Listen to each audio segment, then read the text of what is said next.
Awesome, guys. Welcome back to another episode. So today, I'm very excited to sit here with Zac Lomax you're in St George at the moment. Well, what's your hometown, Zac?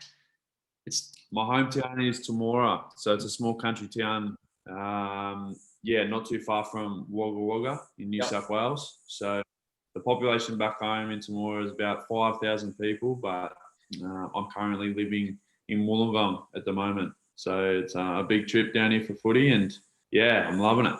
That's awesome, mate. And so for those who haven't heard of Zac, you'll hear a lot of him over the coming years, and you'll probably do a bit of Googling after this. But Zac's a professional NRL player for the St George Illawarra Dragons in the NRL over here in Australia. And I know a lot of our American fans and fans from all around the world who see the NRL think it's bloody a maniac sport because you don't wear any pads or anything like that. And the hits that you put on and then take and also the skills is pretty impressive. But, mate, you're an impressive individual. We were fortunate enough to be connected through Lululemon a couple of weeks ago, and just hearing you speak and the fact that you were on there, you just come out of the New South Wales Origin Squad, and you were already back into like sinking your teeth into investing time in your own development as an individual, which was really inspiring for me to see. Which is why I really wanted to get you on here, and some things that you spoke about at that point. I realized that you have a lot to give the audience, especially 21 years of age, and this year you were the 5th highest or thereabouts point scorer in the NRL, which is incredible, mate. You got a bit of flair about you, so it's great to have you on. But first and foremost, how are you? How you going? Yeah, good, mate. And yeah, firstly, thanks so much for having me on. I'm super excited to have a chat with you, mate, and hopefully learn as much as I can. And yeah, it's been a bit of a roller coaster year. I'd imagine there's a lot of people in the world that have seen the ups and downs of life this year. And yeah, as I said, it's been a massive roller coaster. But at the moment, I'm in a little bit of off season, so just been catching up with family. Obviously, been in a bubble for most of the year, so it's sort of something that we haven't been able to do and see a fair bit of family. But yeah, at the moment, I've just been seeing as much as them with them guys and spending a heap of time with them and friends, and it's been really good. I've even been able to get out in the golf course and do a little bit out there, so it's been good, mate. And yeah, I'm loving every second of it. Yeah, I've seen on Instagram you've been out at the golf a bit, which is always good to get out and have a whack. Mate, how was the bubble experience for you? Where were you guys situated? Were you in Sydney flying, like obviously with the games all over the place and the lockdown, everyone's experienced it a little bit differently. Up in Queensland, we were pretty fortunate to come out early, but I know the athletes, you were stuck in locations you couldn't even go for a coffee shop run or anything like that. It was pretty strict. How was that for you? Yeah, I think the bubble was obviously wasn't ideal, but at the end of the day, we got to keep our jobs, and it's sort of, I guess, being in the bubble. Obviously, we weren't able to see friends, weren't able to see family. It was just sort of training back from training. That was about it. But I was still living at home, and you look at sort of teams like the Melbourne Storm and the Warriors. Warriors obviously based in Auckland over there in New Zealand, and the team like Melbourne Storm, they were obviously based down in Melbourne, but they moved up to Sunshine Coast and they were just sort of staying at a hotel up there. So every team was sort of secluded, and they were just sort of to and from home. That's all they could do. They were allowed to sort of get essential services, so they were allowed to go and get groceries sort of to and from. Yep. But mate, that was sort of about it. But at the end of the day, it was either the choice that we had to make as a playing group, and we'd sort of done a fair bit of talking to and from the RLPA, which is the Rugby League Players Association. Yep.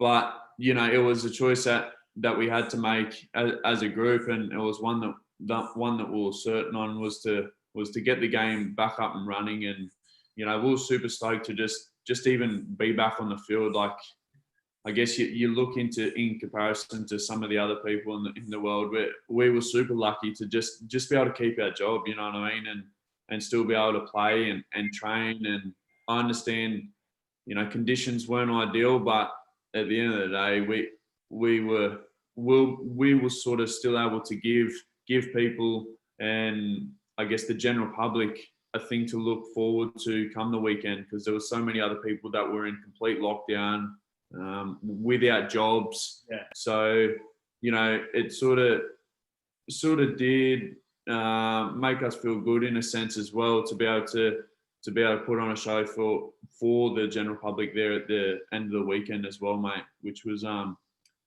definitely a bonus as well. Yeah, that's it's pretty crazy. Like, I remember back to when the game got up back and running, there was no crowds. I can't imagine what that would have been like not having any noise. I know they made the sound over of like the crowd chanting and stuff, but that would have been weird going from playing, packed stadiums to looking around and it's just the boys on the field. Like, it would have been a pretty interesting experience, but you nailed it there. Like, the perspective that you look at it from, where you were fortunate enough to keep your jobs. And as someone who watches a lot of footy, like, for me, it was so exciting because we had so much sport to watch between the NRL, the rugby, the AFL. Like, it was like Christmas for sport. It was beautiful. So it was good that you guys got to keep entertaining for us.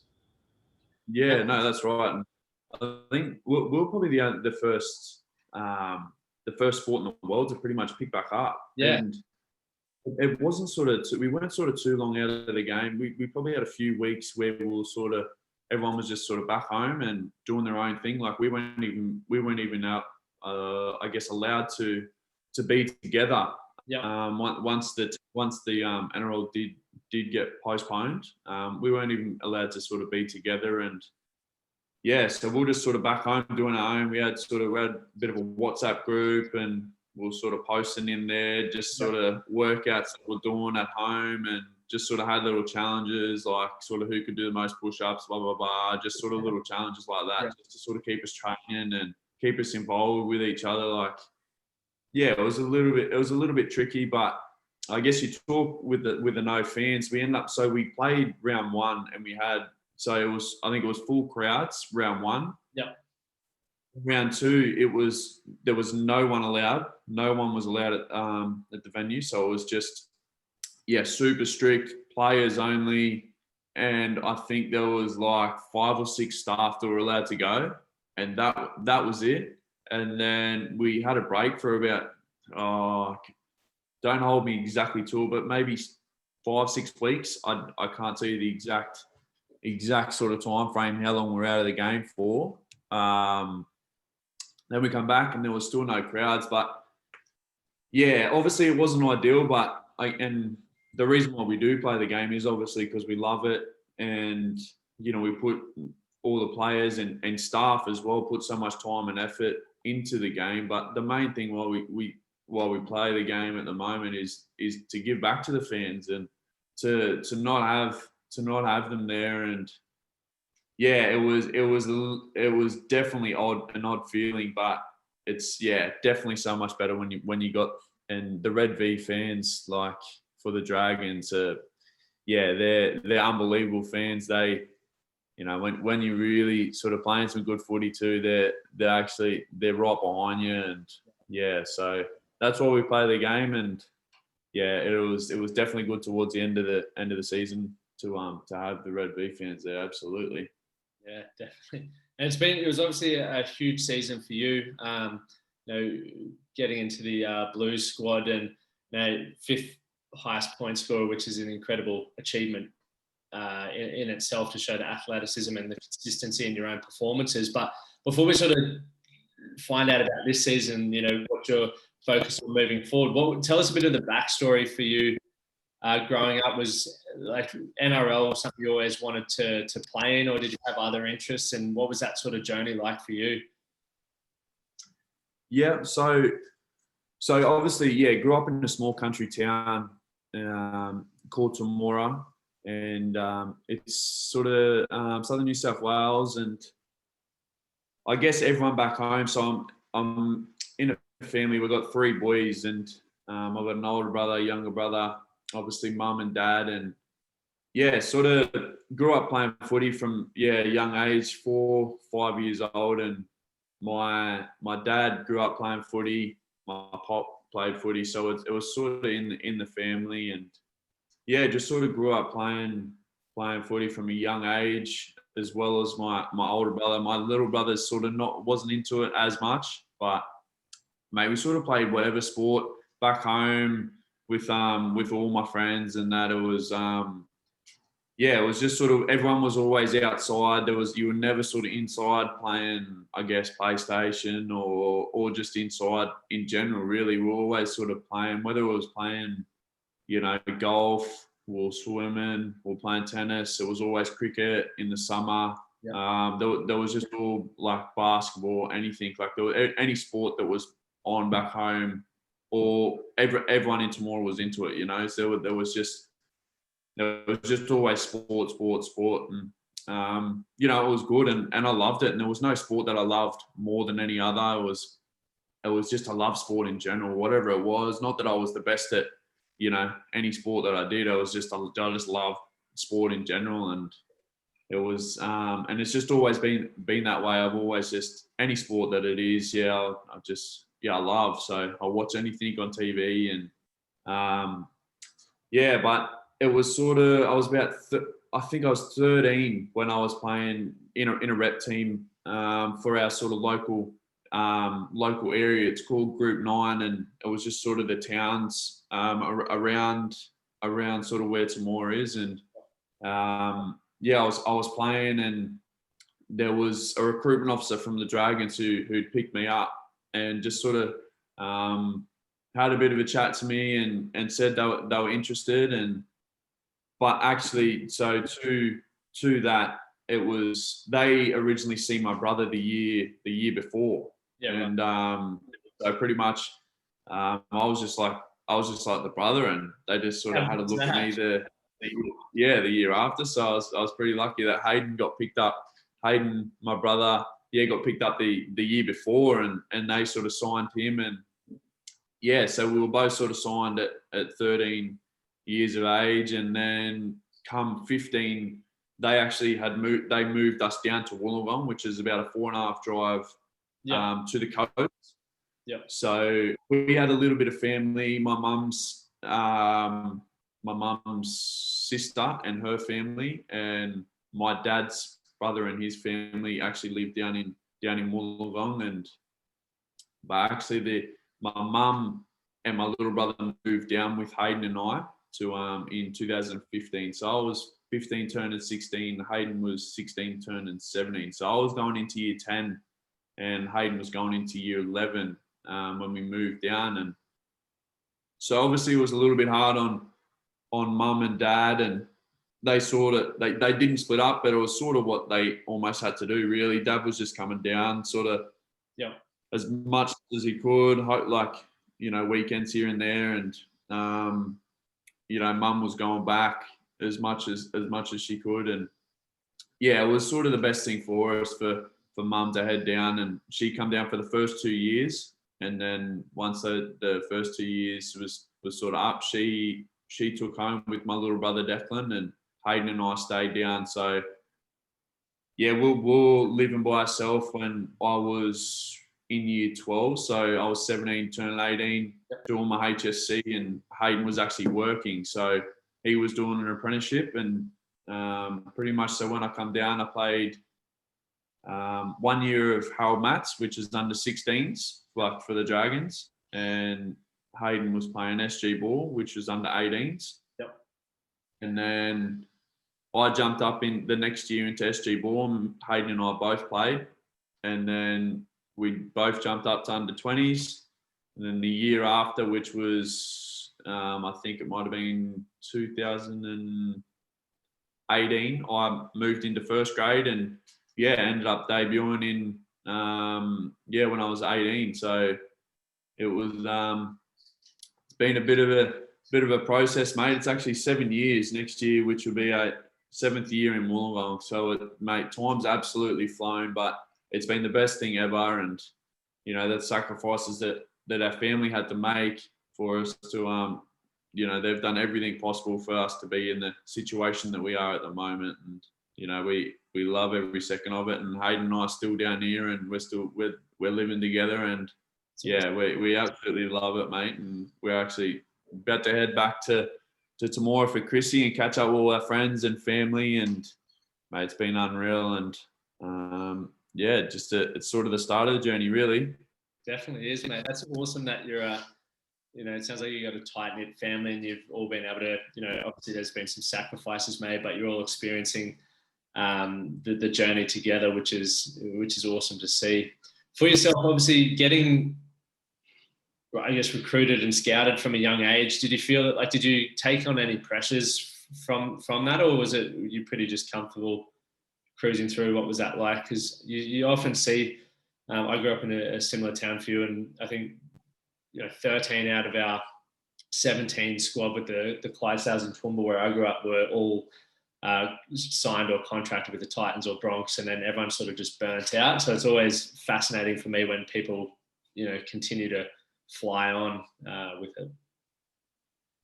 Mate, I don't think so. I completely understand what you're saying, because there's so many people that have been picked up from a young age that have had so much talent, and they've been picked up from a young age from a small country town like Temora, and they've gone down to whether it's been Sydney or Melbourne or Wollongong, or that are far bigger than the towns that they're originally from, and they've sort of gone down by themselves on their own bat, and have had to do things by themselves. But I think that the thing that we had on our side was that my mum did come down with us. Yep. Because, to be honest, mate, there's no way in the world that I'm a massive mummy's boy, and so I'm on the phone to mum pretty much 5 times a day, and also my old man, and we're super close. But I honestly do not think that Hayden and I would have been able to come down and do it by ourselves, even though we did have family and relatives here. It was sort of, there's no way that we would have been able to come down, and whether it was going to a Dragons house where we still had to fend for ourselves and do our own thing, living with other boys. But it's not the same as having your family there. Especially, I was 15 turning 16, and Hayden was 16 turning 17, and there's no way I could have at that age come down and lived in a population of 250,000 people, and coming from a small town where we had the same 20 people in our class from kindergarten all the way through to year 10. It was just, there's no way. I just would have felt like a little fish down there, and yeah, I would have just been too uncomfortable. I would have, and I ended up probably would have gone home and never would have stuck it out, but that's definitely a thing that we had on our side, mate, was our family, and they moved down with us, and they didn't have to think twice about it. It was just something that was going to happen, and yeah, we're super grateful for our parents, for sure, mate. That's awesome to hear, mate. Really, really cool that you've got that supportive family. Obviously when we first connected on that Lululemon call, and you were talking about breathwork, and I think it was Nigel Beach, you said that's helped you out with a lot of that sort of stuff. But what is it, something that the NRL or the Dragons are sort of getting you interested in, or has that been something that you've sort of looked into off your own back to sort of find ways to improve as a person and a player? How have you sort of got into that space?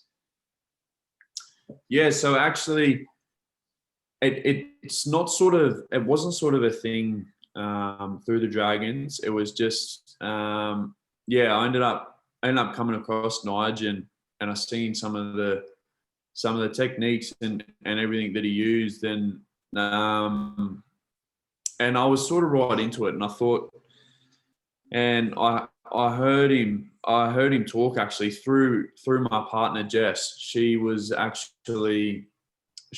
a Zoom call. She was with the Gillaroos actually, so the women's, she plays footy as well, and she was on a Zoom call, and Nige was actually running all the girls through a session.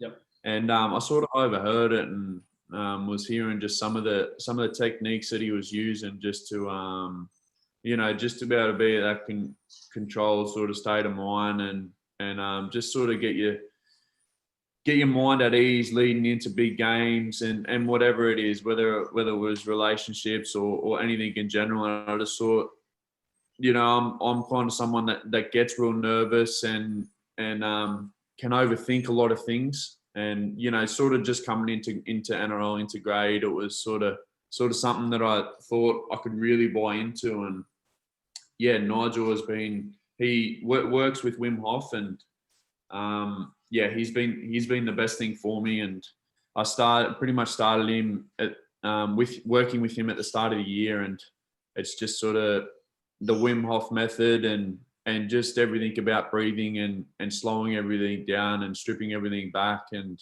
I feel like, yeah, mate, it's I've been able to play some of my better footy working with Nige, and yeah, he's definitely someone that I'll be working with for the rest of my career. Absolutely. It's awesome, mate. And you think about it, and obviously, especially like you said, you're still so young, and this is just the start of your journey. So to have access to that and sort of tapped into that at such a young age is going to be very exciting to watch your career compound as a result of that, rather than finding it, you know, at the back end of your career as well. So I'm excited for that. I think it's super impressive that you're so open-minded, because I know a lot of people, you know, we get stuck in our way, or we just look at what's right in front of us. But the moment that we're sort of open to other things that cross our path, it could be the one thing that really helps you take your performance to that next level. And as you sort of mentioned, you overthink things, and I know men and women do that in day-to-day life. So being able to have something that you can use for your sports performance, and as you mentioned, put into other areas of your life, is such a simple yet powerful tool. But yeah, I love it. And it's something that I'd recommend to anyone. I think it's a big thing at the moment, and I think it's starting to take off. I think there's definitely a lot more people that are starting to buy into breathing, and I guess it's such a big thing in obviously sport as well. And you know, if you can control your breathing under stressful situations, and there's so many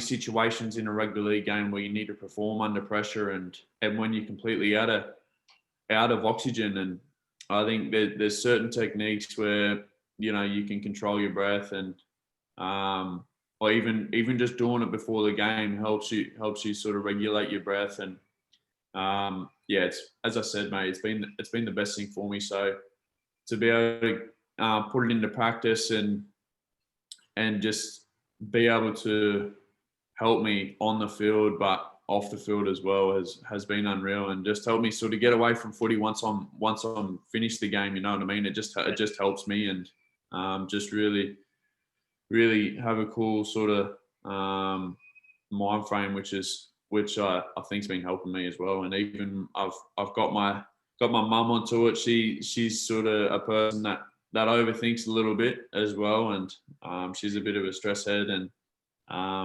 yeah, but she feels like it's been helping her immensely too. that's awesome. That's really cool. And what's your, like, do you have like a routine or anything like that in preparation for a match that you do, like, or do you just sort of take it match by match? Yeah, so pretty much I'll do my Wim Hof method. So it's actually an app that you can download on your phone. It's called the Wim Hof method, and he runs you through this breathing cycle, and it's pretty much about 40 breaths in, out, and it's a breath hold. And so I do 3 cycles of that, and it's sort of this. It's just sort of this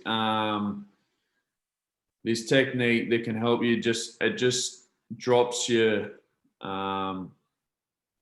I guess your train of thought as well. So pretty much like you're not sort of thinking before the game, because I'm sort of someone that gets real nervous before a game. Yep. So on game day, I'll do this about half an hour to about 45 minutes before we have to warm up. So pretty much I'll get there and, you know, get all my stuff ready, and then I'll do 3 rounds of this. So pretty much before we play. But I'll do it every night. I'll do it from Monday to Friday. I'll do it every night, 3 breath holds and go through this cycle. And mate, I can't, I just wish everyone would have a go at it. Just whether it works for people or doesn't work for people. But yeah, it's made me a better player and a better person tenfold. So obviously I wouldn't imagine it would be for everyone, but if everyone just have a go at it, and it does work for everyone, it does. But it's been the best thing for me. That's awesome. Do you get any of the other lads in the sheds doing it with you, or are you just doing it by yourself? Nah, well, a few of the boys have done it. Yeah, absolutely. But everyone's got their own routine. Yep. There's I'm not sort of a person that is superstitious, so I don't have anything that I sort of do particular before a game. I know there's so many lads that are, real particular about their routine, like, to where they'll put one sock on, they'll tie one shoelace up, they'll put one boot on, they'll put a shirt on, or, just everything in particular. They'll go jump in an ice bath, they'll come out, have a hot shower. Yep. There's some real strange ones out there, but I just feel, if I'm overthinking a little bit, I will do this breathing, and that's what sort of brings me back down. But I just sort of leave all the lads do their own thing, and they all prep how they need to prep, So this is something that works for me. I don't know whether it will work for everyone, but this is something that I found, because I didn't do it in 2019, so I didn't do it the year before. I've only just started to do it this year, and this year's definitely been my better year since coming into grade. Yeah, that's awesome. And what obviously you got the call up into the Blues squad this year, which is, mate, it's unreal. It's such a huge achievement, and something that a lot of players strive for, and some don't even get to do it. And to do it at the start of your career is incredible. And I've listened to a few things about you, read a few things.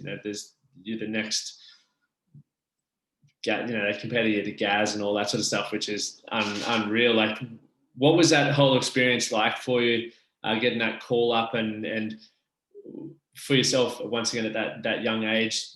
Do you take any pressure from that, or are you just excited for the opportunities to learn and grow with some of the best in the game? It was the best moment ever to receive the call off obviously Freddie, who's the Blues coach, and I had all my three best mates from tomorrow. I had them all down here, so I never get to see all them boys, and to have them all here at the same time. I remember he called me, and to say that I was in the squad, and it was the best feeling ever. And then I called my mum and dad, and they started to cry, and I got emotional and told them. But to go into camp and just sort of be like a sponge, and I went in there with just an open mindset, just going in there to whether I was going to play, not play. It wasn't going to bother me at all. I just went in there, and I just thought, what an achievement just to go in there and know that I'm going to be able to come out a better player, So that's the only way I was looking at it, and I just went in there and got to learn off the best of the best, So some of the players in there were the best in the game, so I was just watching them real particular about just the way that they prepare, how they train, and just everything that how they go about themselves leading into a game, with their recovery, their diet, everything. And I just knew that I was the most exciting thing was knowing that I was going to come out a better player and have learnt something, you know what I mean? So, it was a mad experience. It was unreal. And, obviously not playing just makes you want it even more, you know what I mean? So, I'm super excited to get back onto the field and ripping with my Dragons teammates as well. So it was unreal, and I can't wait to hopefully do it all again next year. And I'm sure we'll definitely see you doing it. Were there any things, obviously, being able to observe and see what, I guess the top people in the game did? Were there any sort of consistencies that you saw, maybe in the way that they prepared, how they looked after their diet, recovery? Because I think the elite in any field, whether it's rugby or business or relationships, they all have things in common. And I think if you notice that in one aspect, you can then transfer maybe that way of thinking across to other aspects. So it'd be good for the guys and girls who listen to this to sort of hear any of those consistent patterns that you saw between the top guys in the game.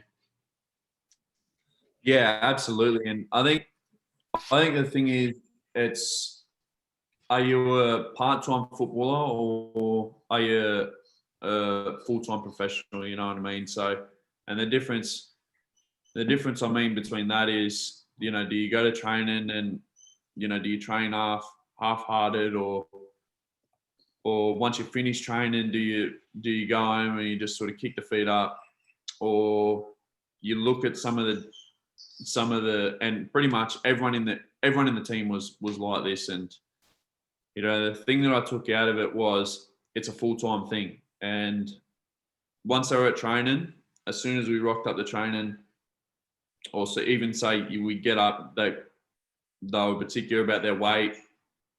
They start prepping straight away with their body, everything stretching, hydrating, breathing. And then once we get to training, it's just like 110%, you know what I mean? So the thing that I picked up most was the lift in intensity in training. And,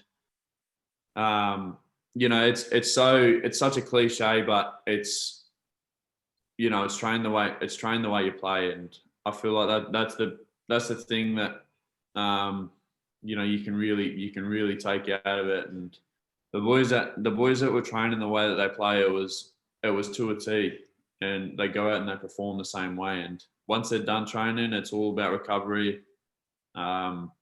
It was, there's times where you do switch off, and people would, you laugh and joke, and you have fun with your teammates, and you're on the phone to their family. And obviously you couldn't see family being in a bubble there too, but it was just a full-time thing, just to see how people prepare and look after their body. It's what they're always stretching, they're always on, recovery pumps, always icing, always hydrating. Yeah. It's just a full-time thing, and it's as simple as that. And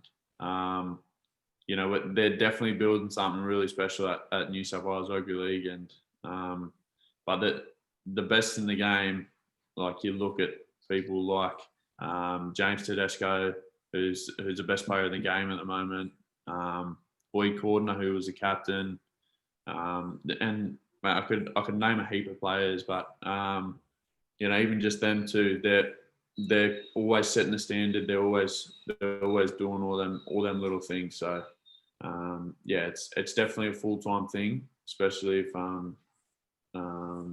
you want to go to that next level. It's awesome that I've never heard it put like that. That you're a part-time footballer or a full-time professional, and it's a part of your life. And I think,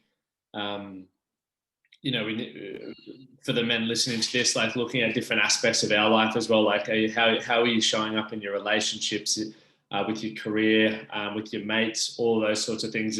Are you treating it like it's a part-time thing and you're wondering why you're not getting the results, or are you looking at it as like this is a full-time commitment? And obviously you've got to balance your time and schedule that well, but if we want to be good partners, what are we working on for ourselves to be a better bloke, and all that sort of stuff? Or how can we be better at our profession, or looking after our health? How does what we do outside of the gym or outside of the footy field affect other aspects of our life? I think that's a cool way of putting it, mate, because I definitely, and you see so that I grew up with like James O'Connor and Quaid and all those guys, and some incredibly talented footballers, and unfortunately we've also saw how that sort of played out, and that was sort of that part-time footballer thing where you get the fame and everything else that goes along with that. And that was much like me over in France. I was a part-timer because I was hitting the piss and doing a whole heap of other stupid stuff at the same time, rather than treating it like the opportunity to really grow and be a part of something special. So that's a really cool way that you've put that there, that's for sure. And what do you see is sort of for yourself moving forward? Like, what's obviously, to keep being the best, but what does that look like for you as a man and as an NRL player and a partner and everything else? Yeah, so obviously, mate, I'm not sort of looking too far down the track, and I'm just sort of trying to play it day by day. And at the moment, for me, what I'm looking to do is I'm about to go away on a holiday with my partner, and I haven't been able to see her too much. She's sort of been in a little bit of a bubble there too, and obviously I have as well. And yeah, so at the moment, just can't wait to get away, spend a heap of good quality time with her, and then go home and for Christmas spend heaps of time with my family and friends that I've pretty much not been able to see most of the year. And so I've had a little bit of time off training now, and I won't go back until the 4th of January, obviously next year. But once I'm back, it's just obviously the season we had at the Dragons wasn't ideal, and the last couple of seasons haven't been ideal. So the first and foremost and the biggest goal for me is just to be the best teammate and hopefully help my team. We want to play finals footy. So next year, come as soon as I'm back, I'll just be looking to do whatever I can for our team to be able to be on the front foot come round one. And there's once we get back in the new year, there won't be sort of too much time until we'll be heading into round one. So my main goal will just be being the best teammate I can, so that our team can be in the best shape and form leading into round one. And I'm sure pretty much all of our teammates will be on the same board, looking to do that. And we've had a massive changeover of staff and even players at the Dragons from last year. But I think that's the main thing, mate. And you talk about State of Origin too. It just sort of makes you want to play it even more, So that's definitely down the track. And I guess you won't be playing State of Origin if you're not performing with your club team, and your club team's obviously not going how we want. So that's the thing that we really need to get on board with, and it's something that I'm really confident that we're going to be able to do. But I guess on a family's point of view, it's just, mate, I've got a few weeks. I'm going to be able to just completely relax and just do our own thing back home, and I'm sure you'd be looking forward to doing the same thing, mate. And it's been a bit of a roller coaster year, and I can't wait for 2021. Let's hope it's it's a step in the right direction. But one I'm really looking forward to, mate. No, that's awesome. I'm looking forward to following your journey. I got one last question for you, which I never warn anyone about, so don't get too nervous about it. But the reason why I ask it and don't give people warning is good for, because we've got men from all walks of life all around the world, and there's obviously been that stereotypical version of what it is to be a man. So I always like to give people the opportunity to hear what everyone's definition is, because obviously people can relate to different versions of that, what that is, and it gives different perspectives. But ultimately, it's what is your definition of being a man? What does that look like for you? And I guess, what do you aspire to be in that space? Obviously, the main thing that sticks out to me is I want to treat everyone. I want to treat every single person how I would want them to treat my mum. So that's the way that I sort of try and look at it. And and that's pretty much someone that I try to be. So I try to treat everyone how I would want everyone to treat my mum and my grandma. So that's sort of a pretty big factor in me. Obviously, I'm a massive family man, but at the end of the day, I'm no different to anyone else. I play a game of rugby league. It doesn't make me bigger or better than anyone else on the planet. So the way I define a man is pretty much what I was saying, mate. How someone would treat my mum or my grandma. That's how I try and treat everyone. That's awesome, mate. Well, mate, I appreciate you giving up time, and I've taken a heap of notes here as well. And I think you're, at the start of an exciting career, but you're also an incredible role model for the game and for a lot of, aspiring young football and old footballers that look into the game with, people like yourself who are family orientated, have good morals, and are just really genuine with everything that they want to do. So wish you good luck for the next season, and I look forward to following your career, and I'm sure we'll stay in touch. But mate, once again, appreciate your time jumping on here. Legend. Thanks, heaps, mate. I love what you're doing here too, mate. It's it's unreal to see, and hopefully I'm on again soon, mate. But thanks for having me, brother.